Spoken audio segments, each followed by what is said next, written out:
안녕하세요. TV닥터 인사이드 여러분들의 건강지킴이 가정의학과 전문의 곽동훈입니다. 유난히 겨울이 싫으신 분들 계시죠? 나는 찬바람만 불면 관절이 시려서 싫어 하시는 분들 많으실 겁니다. 그래서 TV닥터 인사이드에서 준비했습니다. 오늘은 관절 질환에 대해서 알아볼 텐데요. 가장 흔한 퇴행성 관절염, 류마티스 관절염, 그리고 척추에 생길 수 있는 염증에 관해서까지 다 한번 알아보도록 하겠습니다. 오늘 도움 말씀 주실 분 류마티스 내과 전문의 김동욱 선생님이십니다. 선생님 안녕하세요. 네, 안녕하십니까. 네. 류마티스 내과 전문의 김동욱입니다. 네, 오늘 좋은 말씀 많이 부탁드리겠습니다. 네, 반갑습니다. 관절염이 선생님 굉장히 종류도 많고 그만큼 환자도 많다고 하더라고요. 네, 실제로 우리나라에서 관절염을 앓고 있는 환자를 우리가 먼저 알아보는 게 중요한데요. 건강관리보험공단 자료에 의하면 2014년도 자료에 의하면 우리나라 인구 10명 중 3명이 만성질환을 앓고 있는 것으로 알려져 있습니다. 네. 우리가 흔히 만성질환이라고 그러면 고혈압이나 당뇨 이런 걸 제일 먼저 떠올리게 되는데요. 네.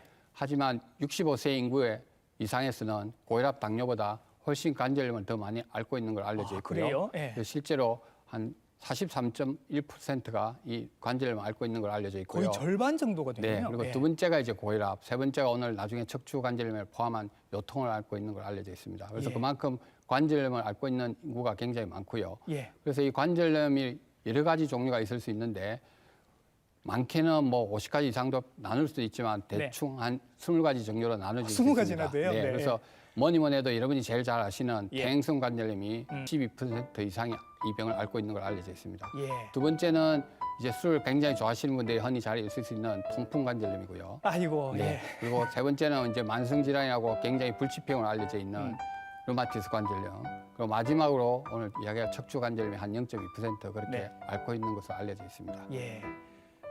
말씀하시는 중에 제일 많다고 말씀하시는 병이 이제 퇴행성 관절염, 네. 전문 용어는 이제 골관절염 이렇게 부릅니다만은 퇴행성 관절염이라고 이름을 붙은 거 보면 많이 써서 그렇다, 뭐 그렇게 이해를 하면 될까요? 네, 뭐 퇴행성 많이 썼다 또는 나이가 들어가면서 생긴다 그렇게 예. 생각할 수 있는데요. 실제로 우리 몸에 이제 뼈는 한 작고 큰 뼈가 한 206개 정도 있는데요. 206개. 네, 이게 뼈와 뼈끼를 이렇게 마주치는 걸 이제 관절이 이렇게 구성하고 있는데요. 예. 이 관절 안에는 뼈를 보호하기 위해서 뼈 끝에는 우리가 연골이라는 조직이 있습니다. 네. 그래서 이 연골이 이제 흔히들 나이가 들에 따라서 많이 사용함에 따라서 이 연골이 닳고 네. 연골이 닳고 나면 그 이제 뼈가 노출이 되니까 네. 뼈에서 염증이 생겨서 뼈에 염증이 생겨서 그로 인해서 관절이 파괴되는 질환을 우리가 이제 퇴행성 관절염이라고 하는데 궁극적으로 뼈에 염증이 일어나니까 우리가 골관절염이라는 말이 사실은 정확한 용어고요. 예. 과거에는 그냥 나이가 들면서 이제 생긴다고 그랬으니까 그냥 네. 흔히들 퇴행성 관절염 그렇게 이야기를 하고 있습니다. 예. 그러니까 이제 퇴행성이라고 얘기가 붙으면 말이 붙으면 나이 드신 분들 이렇게 생각을 하기 쉬운데 네네. 이게 많이 쓰다 보니까 생기는 병이라서 요즘은 무슨 운동 선수나 운동 많이 하시는 분들, 네네. 젊은 분들도 생길 수 있다고요. 네, 그러니까 실제로 이제 뭐 과거에는 나이가 들면서 생긴다 단순히 그렇게 생각했는데요. 예. 제일 많은 게 우선 이제 체중입니다. 뚱뚱한 사람은 이게 아무래도 관절에 부하를 많이 주기 때문에 네네네. 젊었어도 관절염이 나빠질 수가 있고요. 예. 두 번째는 조금 전에 말씀하신 대로 네. 관절을 과도하게 사용하는 직업, 예, 예를 들어 권투 선수나 뭐 야구 선수 피차, 예. 그다음 축구 선수, 네. 또는 이제 발레리나 같으나 아니면 미용사 같은 경우에 네. 관절을 장기간 계속 반복적으로 사용하니까 그 관절이 파괴될 위험이 그만큼 높고요. 예. 아니면 이제 어떤 다른 질환들, 우리가 흔히 잘 알고 계시는 당뇨나 네. 갑상선 기능 저하증 같은 내분비 질환이 있거나 예. 아니면 오늘 이야기 나중에 할 뭐 류마티스 관절염이나 통풍 관절염을 오랫동안 앓으면 이게 퇴행성 관절염이 젊은 나이에도 얼마든지 올 수가 있습니다. 자, 무릎을 많이 쓰시는 분에게도 퇴행성 관절염이 나타날 수 있고 연세가 좀 들어서도 나타날 수 있다고 하는데 가장 흔한 증상, 초기 증상은 선생님 어떤 증상들이 있을까요? 뭐니 해도 이제 관절염이니까 통증이 제일 먼저 옵니다. 아프다. 네, 예. 관절 주위에 먼저 통증이 옵니다. 예. 이 통증이 보통 이제 쉬면 별로 안 아픈데 많이 조금 전에 이야기한 대로 많이 사용하고 나면 점점 네. 통증이 심해지니까 주로 오후에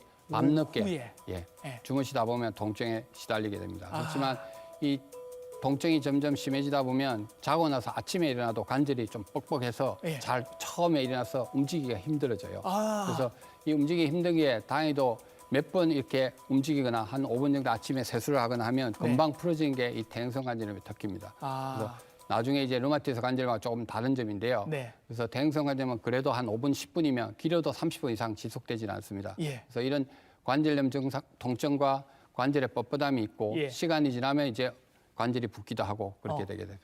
그러니까 초기 증상은 일단 일어날 때가 조금 불편한데 또 막상 조금 움직이고 나면 좀 낫다. 네, 금방 좀 풀리는 그런 경향이 있습니다. 그럼 이런 분들은 겨울 아침이 정말 힘드시겠네요. 네, 겨울 아침이 힘들고 특히 흐린 날, 비 오는 날 굉장히 힘들죠. 그래서 예.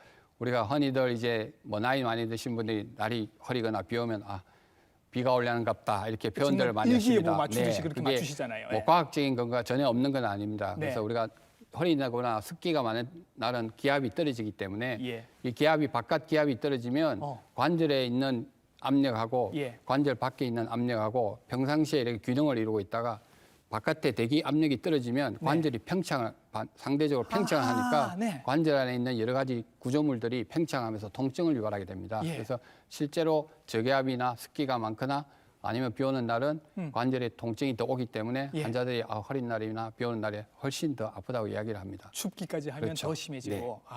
자, 흔히 우리가 관절염 하면 일단 무릎부터 생각을 하기 쉬운데 우리가 관절이 무릎만 있는 건 아니니까요. 네. 어디 또 관절염들이 생길 수 있을까요? 그래서 대행성 관절염은 뭐니 해도 이제 제일 잘 생기는 게 손가락 관절입니다. 손가락. 네. 그래서 특히 이제 손가락 이게 끝 관절이 제일 많이 생기거든요. 제일 끝 관절. 네, 그래서 흔히들 손가락 관절이 제일 아프다 이러면 류마티스 관절을 많이 생각을 하시는데요. 예. 제일 많이 대행성 관절염은 제일 끝 관절이 제일 많이 생기고요. 예. 두 번째는 이제 엄지 손가락의 이 뿌리 부분에 네네. 여기에 잘 생깁니다. 그래서 여기가 많이 생기고요. 예. 세 번째는 이제 무릎, 네. 그다음에 엉덩이 관절, 엉덩이, 허리, 허리. 발가락 이런데 주로 큰 관절에 대행성 관절염이 잘 생긴다고 알려져 있습니다. 퇴행성 관절염 이렇게 뭐 무릎이든 손이든 이렇게 아파하시는 분들 보면 여성분들이 좀 많으시다 보니까 네. 아무래도 이렇게 우리 엄마도 그랬는데 나도 그런 거 보면 이렇게 여성들로 이렇게 쭉 유전이 되는 거 아닌가 이런 생각도 하게 됩니다.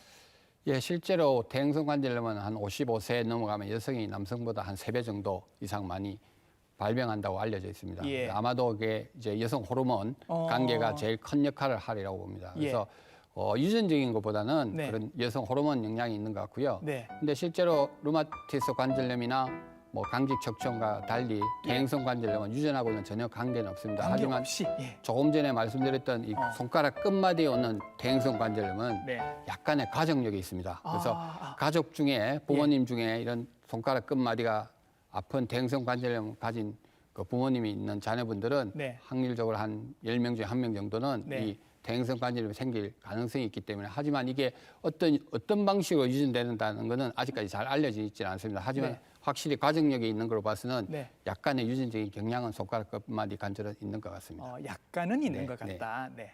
그 다음에 또 그 도가니탕, 도가니탕, 네. 사골탕 이런 거. 예. 네. 사골 같은 거 이렇게 푹 고아서 먹으면 내가 관절도 튼튼해지고 뼈도 튼튼해질 것이다. 이렇게 생각하시는 분들이 계시거든요. 한마디로 이야기하면 과학적인 근거는 전혀 없습니다. 전혀 없죠. 네, 그래서 실제로 이제 왜 그게 과학적인 근거가 없냐면 우리가 도가니탕이나 아니면 뭐 사골이나 이렇게 끓여 먹는 게 그 안에 있는 연골, 그래서 우리가 사람에 있는 콜라겐 성분을 이렇게 섭취를 하게 되는데요. 예. 그래서 먹게 되면 이제 위를 통해서 우리가 흡수가 되잖아요. 그럼 예. 혈액을 통해서 이제 관절로 가야 되는데 문제는 이제 관절 안에 있는 연골은 혈관이 없습니다. 그까지 그러니까 갈 수가 없네요. 그렇죠. 결국 네. 연골로 가지를 못합니다. 이 성분이. 예. 그러니까 아무리 우리가 먹더라도 몸에 이제 축적은 되지만 관절로 가지는 않기 때문에 네. 오히려 이제 뭐 도가니탕 같은 경우는 아주 고지방이고요. 예. 칼로리도 높고. 맞아요. 그리고 그 굉장히 나트륨 성분도 많기 때문에 네. 오히려 이걸 많이 드시면 지방이 늘고 체중이 늘면 관절에 오히려 더 부담만 줄 수 있고요. 예. 사골 같은 경우도 뭐 잘 아시지만 이게 사골을 너무 오래 끓이면 네. 뼈 안에 있는 인성분이 너무 많이 나와버리면 네, 네. 이니 우리 몸에 칼슘 흡수를 억제시켜버리죠. 예. 그러면 칼슘이 우리 몸에 안 적게 들어오니까 오히려 골다공증이 올 수 있고 네. 뼈가 더 약해지니까 오히려 더 많이 먹으면 해로울 수도 있겠죠. 네, 네. 그러니까 사골 이렇게 푹 고우면 그 뼈 안에 있는 칼슘이 나올 거라고 생각을 하시는데 그게 아니라 우리 지방 성분이 훨씬 더 많으니까 이런 거는 좀 신경을 쓰셔야 네. 되겠고 그냥 맛있게 드시면 됩니다. 이걸 먹어서 뭐 어떻게 뼈에 좋아지고 관절에 좋아진다 이런 생각은 안 하시는 게 좋을 것 같습니다. 그리고 또 하나 더 있습니다. 광고를 보면 할머님께서 파스를 탁 붙이고 나니까 갑자기 날아다니십니다. 그런 파스가 있다면 저도 한번 붙여보고 싶긴 한데 파스 사용법 정확하게 좀 말씀해 주시죠. 네, 그래서 우리가 이제 뭐 흔히들 삐었다, 뭐 염자라고 그러죠. 삐거나 네. 뭐 부딪혔다, 외상을 받았다. 예. 아니면 뭐 오늘 아침에 일어나니까 밤에 잘못 자고 목이 뭐 이렇게 잘 안 돌아간다. 그런 경우에 파스 네, 많이 이런 경우에 붙이죠. 팥을 탁 붙이면 예. 뭔가 시원하고 예. 그리고 화끈화끈하면서 뭔가 효과가 있는 것 같이 느낍니다. 네. 그래서 실제로 이렇게 팥을 붙이면 찬 팥이나 따뜻한 팥을 이렇게 붙이면 혈액을 이렇게 순환을 촉진시키니까 통증에는 어느 정도 약간은 도움은 되기는 합니다. 예. 하지만 우리가 이제 관절염은 결국은 관절 안에 그 약이 들어가야 되기 때문에 예. 관절 안에 그 약이 들어가지 못하고 그냥 붙인 팥을 이렇게 붙이면 피부 밑에 있는 피하층이나 아니면 예. 근육까지는 이 약이 들어가더라도 예. 관절 안에는 약이 들어가지를 못합니다. 너무 깊군요. 그렇죠. 예. 그래서 실제로 팥을 붙이면 겉은 시원하니까 내가 이게 도움이 되는 것 같다 이렇게 생각을 할 수는 있지만 네. 실제로 그 약물이 관절 안까지 들어가지는 않습니다.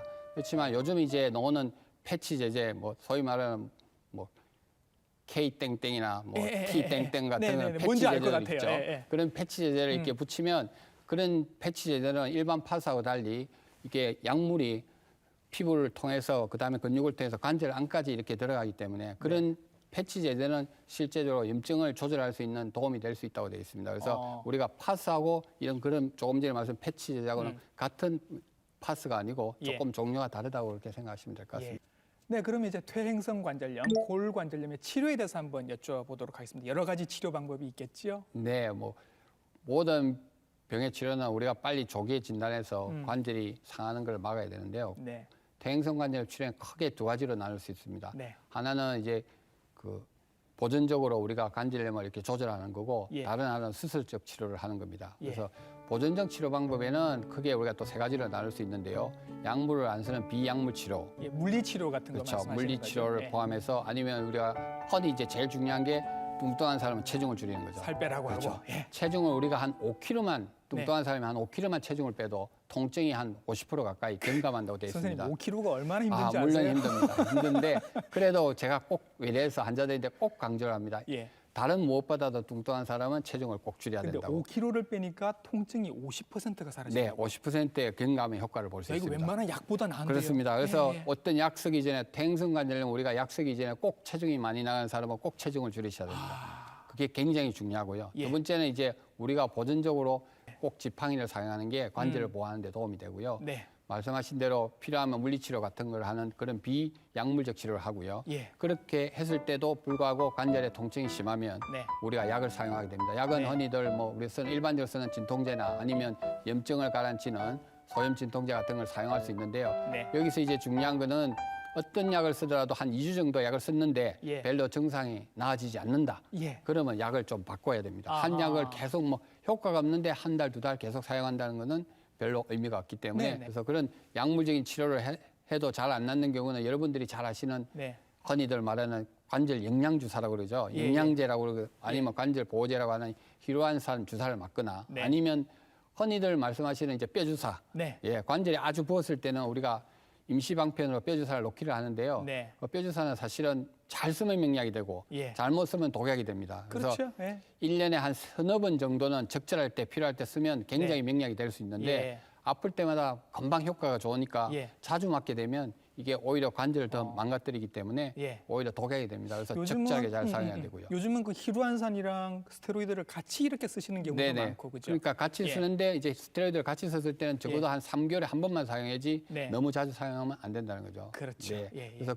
이런 그 보존적인 치료를 했는데도 불구하고 환자들이 증상이 안 낫고 굉장히 고통스러워하고 일상생활이 힘들면 우리가 이제 수술을 하게 됩니다. 그래서 네. 수술은 대분야는 아니지만 정형외과 선생님하고 잘 상의해서 네. 우리가 관절에 구멍을 뚫고서 하는 그 관절 내시경 수술, 흔히 환자들은 이걸 이제 레이저 수술이라고 이렇게 표현을 많이 합니다. 예. 그래서 관절 구멍 뚫어서 하는 그 관절 내시경 수술을 하든지 아니면 인공관절 수술, 치환술을 해서 네. 치료를 하게 되겠습니다. 네, 퇴행성 관절염만큼이나 흔한 류마티스 관절염에 대해서도 알아보도록 하겠습니다. 참 환자도 많고 선생님 한데 네. 류마티스 관절염을 이렇게 짧게 얘기하면 이게 어떤 병이다라고 얘기할 수 있을까요? 루마티스 관절염은 흔히 말하기에 이제 자가 면역 질환 중에 하나라고 그렇게 이야기를 하죠. 예. 그래서 뭐 간단하게 뭐 퇴행성 관절염과 달리 루마티스 관절염은 조금 전에 퇴행성 관절염 이야기할 때와 달리 이렇게 관절 주머니가 있으면 관절 네. 주머니 안에 예. 활막이라는 구조물이 있습니다. 막이 있죠. 네, 이 네. 활막이 하는 역할은 딱 두 가지인데요. 예. 하나는 아까 저기 우리가 도가니탕 먹으면 별로 도움이 안 된다고 그랬죠. 예. 그래서 그 활막에서 사실 영양분을 연골에 주는 역할을 합니다. 그래서 네네. 연골에 영양분을 주는 역할을 하고 두 번째는 관절 안에 활액을 만들어서 관절을 부드럽게 하는 윤활유 역할을 합니다. 자동차를 치면 엔진 오일 역할이죠. 네네. 그래서 그런 역할을 두 가지를 하는데 어떤 이유인지는 모르지만 이 활막에 염증이 일어나서 활막이 정식을 하게 됩니다. 예. 그래서 이게 활막에 정식을 하면 이 활막이 정식된 활막에서 여러 가지 우리가 염증을 일으키는 그런 물질들을 생성을 해서 예. 관절에 있는 안에 있는 구조물, 연골이나 뼈에 염증을 일으켜서 관절을 파괴하는 그런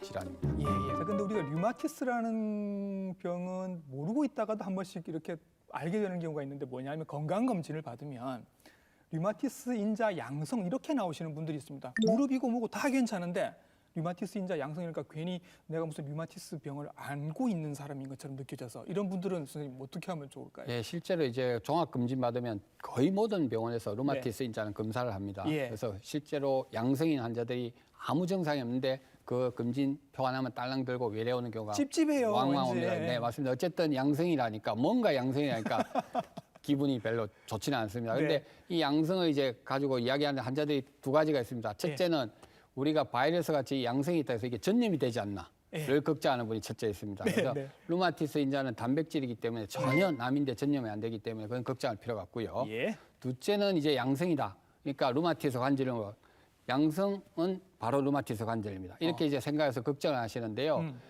정상이 없는 경우는 우리가 루마티스 관절이라고 할 수가 없는 게 실제로 우리나라 인구의 한 많게는 우리가 뭐 10%까지 보고도 하기도 하고요. 예. 적게는 한 1% 보고하는데 한 2 내지 한 5% 사이에서 건강한 사람에서 이 루마티스 인자가 양성으로 나올 수 있습니다. 그러니까 나는 아무런 증상이 없는데도 네. 불구하고 검사를 건강검진했는데 피검사에서 양성으로 딱 나오는 거죠. 그래서 네.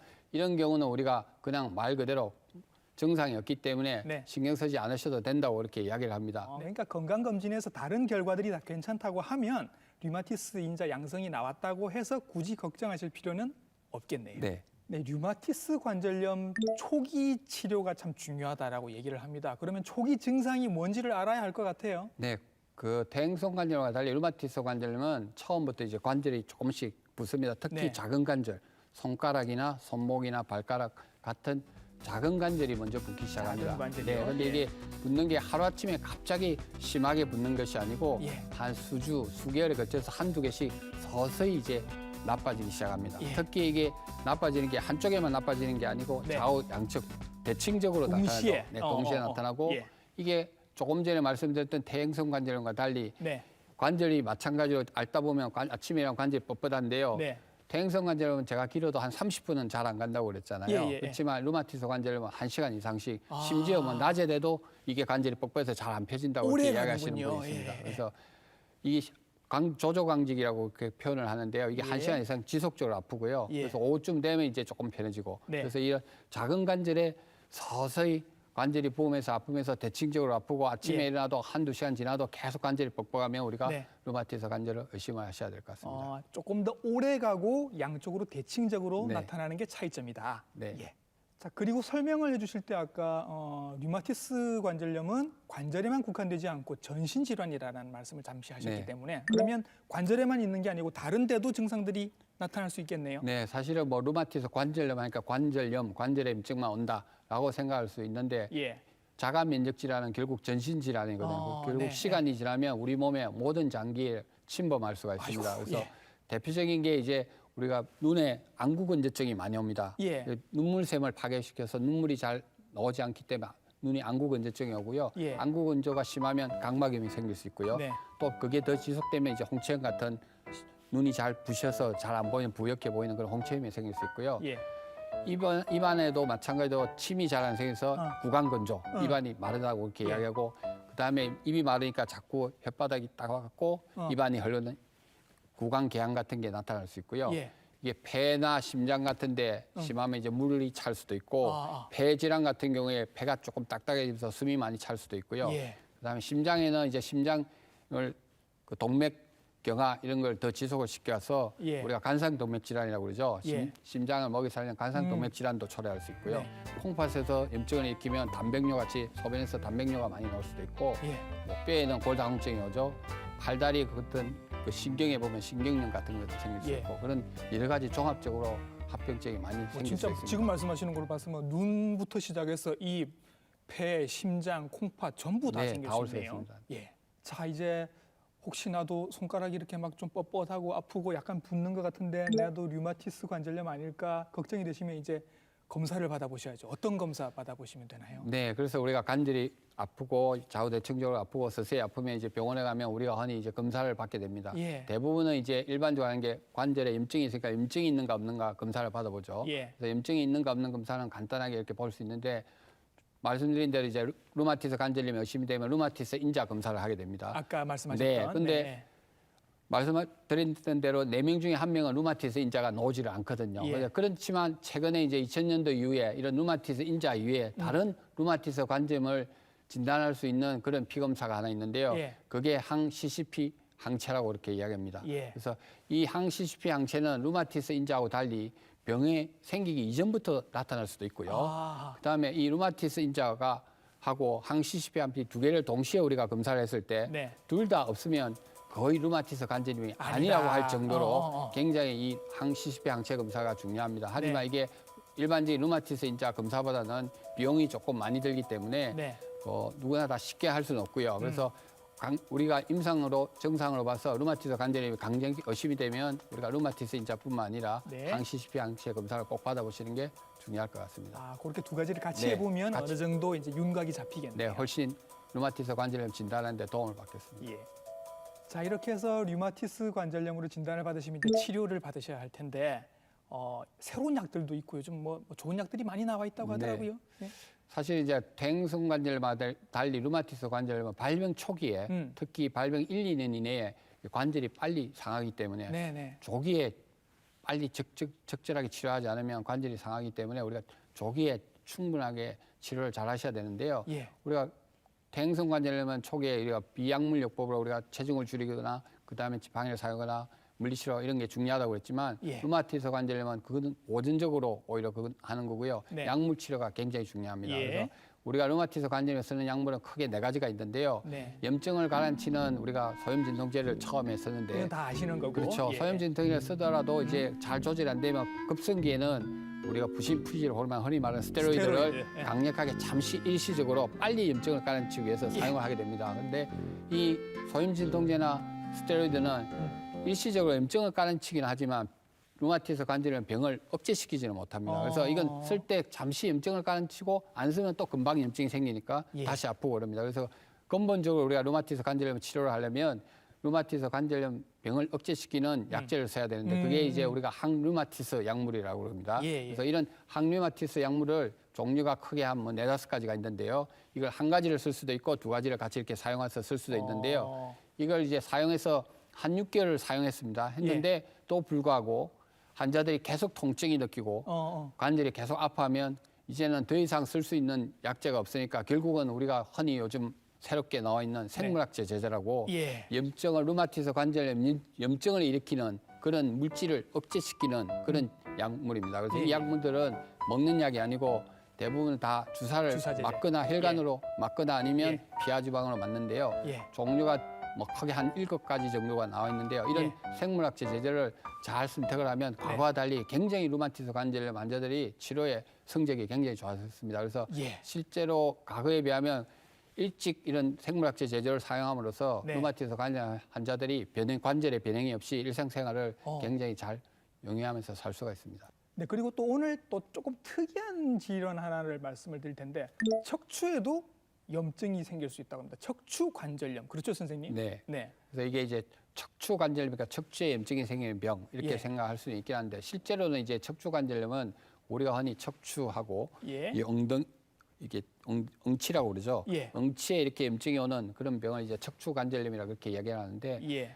실제로는 이런 척추뿐만 아니라 예. 주로 하지에 있는 무릎이나 발목 예. 이런 하지에 있는 관절염도 생길 수 있고요. 네. 그다음에 이제 그 뼈에 이렇게 인대가 뼈에 붙는 부위를 우리가 부착부라고 그렇게 하는데 말이 조금 어렵죠. 그래서 네. 이런 그런 부착부염, 흔히 말하는 이 골반 옆에 있는 이런 예. 인대 쪽이다, 아니면 아킬레스건이 있는데 예. 이런 질환을 통틀어서 예. 우리가 척추관절염이라고 이렇게 이야기를 합니다. 조금 낯선 이름들이 지금 네. 많이 나오고 네네. 있어서 흔치는 않은 병인 것 같습니다. 강직성 척추염, 척추에 염증이 생기고 뭔가 이렇게 뻣뻣해지는 느낌인 것 같은데 이름으로 봐서는 이런 병은 선생님 왜 생기는 건가요? 광직성 척추염은 정확하게 생기는 원인은 아직 잘 모릅니다. 하지만 광직성 척추염 환자의 10명 중에 9명은 우리가 휴먼 백혈구 항원이라고 그렇게 표현을 하는데요. 백혈구 항원. 네, 백혈구 항원. 예. 그게 우리 몸 염색체 6번에 있습니다. 예. 그리고 휴먼 백혈구 항원 27이라는 그 유전자를 예. 그 강직성 척추염 환자들은 거의 10명 중에 9명을 갖고 있다는 걸 알려져 있습니다. 예. 그래서 부모님이 강직성 척추염이다. 예. 그러면 자녀분들은 한 10명 중에 1명이 생길 수가 있습니다. 그래서 아하. 만약에 부모님이 강직성 척추염을 앓고 계시면 네. 자녀분들은 만약에 허리가 아프면 한 번쯤은 이 유전자를 검사해 보는 것도 음. 필요할 것 같습니다.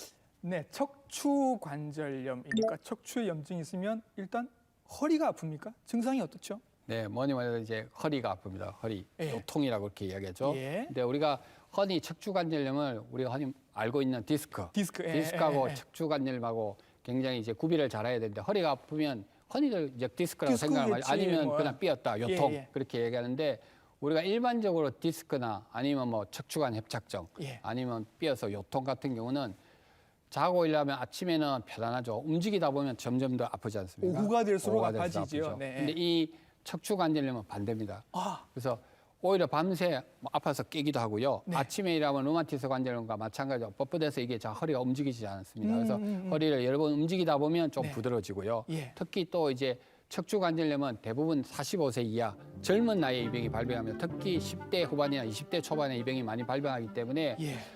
가끔씩 이제 군대 가서 이 병이 발견되기도 합니다. 예, 그래서 예. 군대 가서 이게 허리가 아파서 훈련을 못 받다가 보면 이렇게 검사를 하다 보면 이 병이 발견되기도 하거든요. 예. 그래서 대부분의 디스크는 나이가 든 사람이 많이 오고 예. 이 병은 젊은 사람들이 오히려 더 많이 오고 네. 이걸 잘 살펴보시는 게 중요할 것 같습니다. 그러니까 이제 조금 거칠게 표현을 하면 이제 하루 종일 뭐 들어 옮기고 일을 하고 그렇게 해서 저녁 때쯤 아프면 이런 거는 디스크나 다른 병일 수 있지만 네. 젊은 남자가 아침에 자고 일어났는데 허리가 너무 아프고 뻣뻣해서 일어나기도 힘들다. 네. 이러면 강직성 척추염을 한번 좀 의심을 해볼 수 의심을 해보셔야 있다라는 됩니다. 네. 말씀이시죠. 예.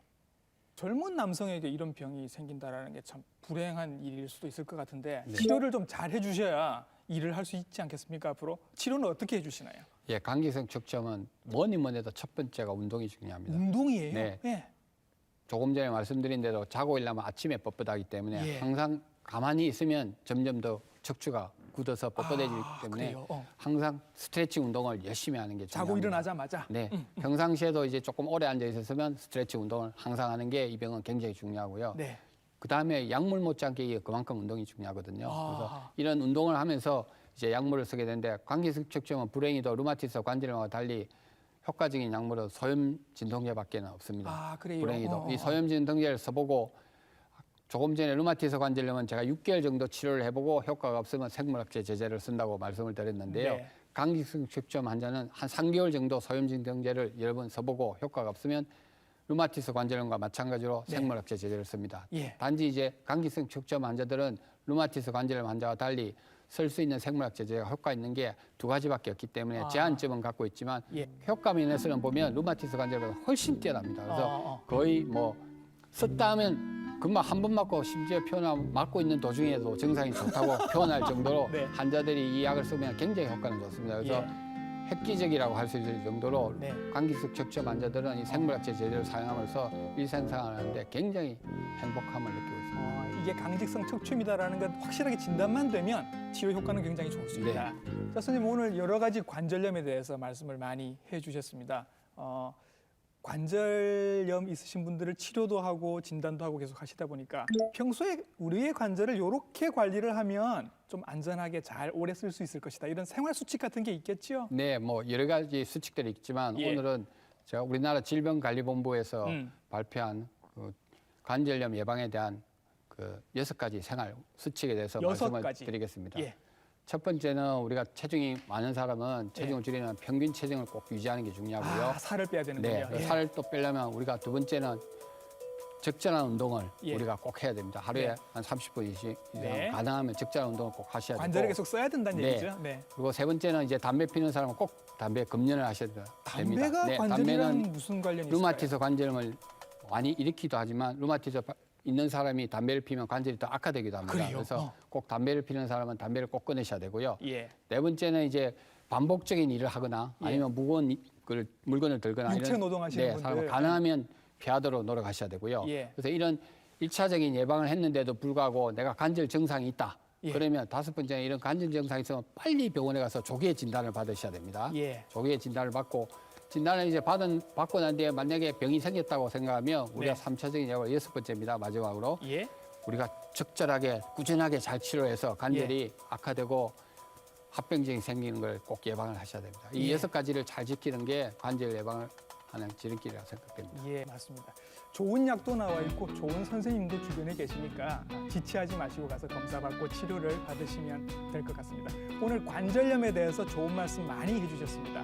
류마티스 내과 김동욱 선생님이셨습니다. 선생님 수고하셨습니다. 네, 고맙습니다.